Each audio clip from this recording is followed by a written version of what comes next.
Welcome student class 4।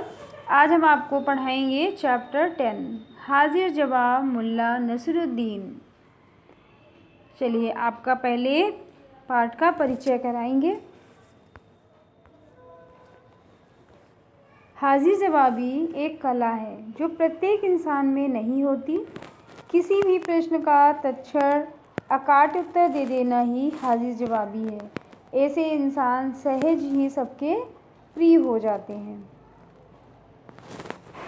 इस chapter में जो स्टोरी दी है उसमें एक मुल्ला नसरुद्दीन एक ऐसे पात्र हैं जो सचमुच में पहले होते होंगे। ठीक है, एक स्टोरी दी गई है।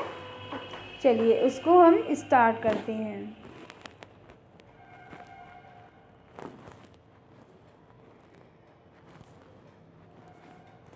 तो इस स्टोरी में एक बादशाह है और विद्वान है, मुल्ला नसरुद्दीन है और दरबारी हैं। दरबारी के अलावा पहरेदार भी हैं। तो यहाँ इसका फर्स्ट पार्ट स्टार्ट होता है, पर्दा उठता है। ठीक है, बादशाह का दरबार लगा है।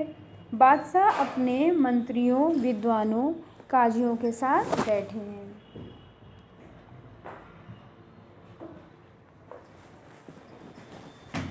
दरबार में किसी अन्य देश का दाढ़ी वाला विद्वान व्यक्ति पधारता है। राजा का दरबार लगा हुआ था। आप लोग इमेजिन करिए कि राजा का दरबार लगा हुआ है, वहाँ पे बादशाह बैठे हैं और विद्वान भी हैं। एक मुल्ला नसरुद्दीन है और दरबारी है और पहरेदार हैं। पहरेदार सबकी सुरक्षा के लिए वहाँ पे खड़े हैं। दरबारी, दरबार लगा हुआ है, वही दरबारी हैं। ठीक है, दरबार में जो मंत्री, सिपाही वगैरह जो ऊंची पोस्ट पे होते हैं वो दरबार में बैठते हैं और राजा को सलाह देते हैं।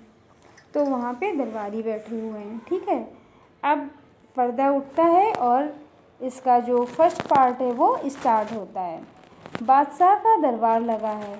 बादशाह अपने मंत्रियों, विद्वानों, काजियों के साथ बैठे हैं। दरबार में किसी अन्य देश का एक दाढ़ी वाला व्यक्ति वहाँ आता है। विद्वान जो है वो क्या करता है, झुक के सलाम करते हुए, बादशाह सलामत, मैं चीन देश से आया हूँ। मैंने आपके दरबारियों की बुद्धिमत्ता के बहुत किस्से सुने हैं। अपने विद्वानों से मेरे 3 सवालों के जवाब दिलवाइए और मुझे संतुष्ट कीजिए। अपने दरबारियों की प्रशंसा सुनकर बादशाह फूले ना समाये। बादशाह कुर्सी की ओर इशारा करते हुए, हाँ हाँ ज़रूर, तशरीफ़ रखिए मतलब बैठ जाइए। पूछिए आपके 3 कौन से सवाल हैं। विद्वान, सज्जनों आप लोग ध्यान से सुनिए। अब जो विद्वान बाहर से आए थे चीन देश से, वो क्वेश्चन कर रहे हैं और कहते हैं कि हमने आपके दरबार के जो आपके दरबारी हैं उनकी बहुत हमने तारीफ़ सुनी है, तो आप हमारे 3 सवालों का जवाब दिलवा दीजिए और हमें संतुष्ट कर दीजिए। तो बादशाह क्या करते हैं, उनको बैठने के लिए कहते हैं कि आप यहाँ बैठ जाइए और हम ज़रूर, और उनको अपने दरबारियों की प्रशंसा सुन के बहुत खुशी हुई। तो कहते ठीक है, हम आपके सवाल का जवाब ज़रूर देंगे। अब विद्वान क्या कहते हैं, सज्जनों जो वहाँ पे लोग बैठे हुए हैं दरबारी, सभी को संबोधित करते हुए वो कहते हैं, सज्जनों आप लोग ध्यान से सुनिए। मेरे सवाल हैं, पृथ्वी का केंद्र बिंदु कहाँ है। तो जो विद्वान आए थे वही कहते हैं कि पृथ्वी का केंद्र बिंदु कहाँ है। आकाश में कुल कितने तारे हैं।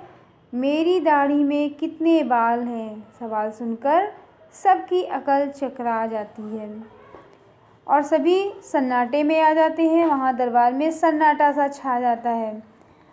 सभी दरबारी नज़रें नीची कर लेते हैं।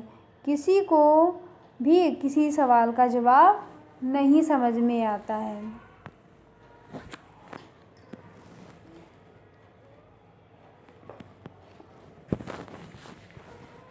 इसके बाद में क्या होता है, विद्वान बोलता है हैरानी से। जब उसने सबको नज़रें नीची किए हुए देखा तो वो हैरानी से सबकी ओर देखता है और कहता है, अरे यहाँ तो सब चुप हैं। बादशाह सलामत, क्या आपके दरबार में ऐसा कोई नहीं है जो मेरे सवालों का जवाब दे सके? बादशाह पर मानो घड़ों पानी पड़ गया हो। बादशाह, घड़ों पानी पड़ना मतलब होता है शर्मिंदा होना। बादशाह बड़े शर्मिंदा हो गए कि मेरे दरबार में कोई ऐसा दरबारी नहीं है जो इनके सवाल का जवाब दे सके, इसलिए वो बहुत ही लज्जित हुए। इसके बाद में बादशाह जो है वो सिर हिलाते हुए बोले, नहीं नहीं नहीं, आपके सवालों के जवाब ज़रूर मिलेंगे। मैं अभी मुल्ला नसरुद्दीन को दरबार में बुलाता हूँ। मुझे पूरा यकीन है कि वे आपको मायूस नहीं करेंगे। इसके बाद बादशाह क्या करते हैं, अपना सिर हिलाते हुए कहते हैं, नहीं नहीं, आपके सवालों का जवाब ज़रूर मिलेगा। मैं अभी मुल्ला नसरुद्दीन को दरबार में बुलाता हूँ। मुझे पूरा यकीन है कि वो आपके सवालों का जवाब ज़रूर देंगे और आपको मायूस नहीं करेंगे। इसके बाद में जो राजा होते हैं वो हुक्म देते हैं पहरेदारों को, मुल्ला नसरुद्दीन को दरबार में हाजिर किया जाए। पहरेदार झुककर जो हुक्म जहाँ पना, और पहरेदार उनको झुककर सलाम करते हैं, कहते हैं अभी हम उनको मुल्ला नसरुद्दीन को अभी बुलाकर लाते हैं। ओके बच्चों, तो ये हो गया आपका फर्स्ट पार्ट। अब सेकेंड पार्ट हम आपको नेक्स्ट वीडियो में सुनाएंगे। तब तक आप लोग इस चैप्टर को रीड करेंगे, ओके, और वीडियो बना के सेंड करेंगे।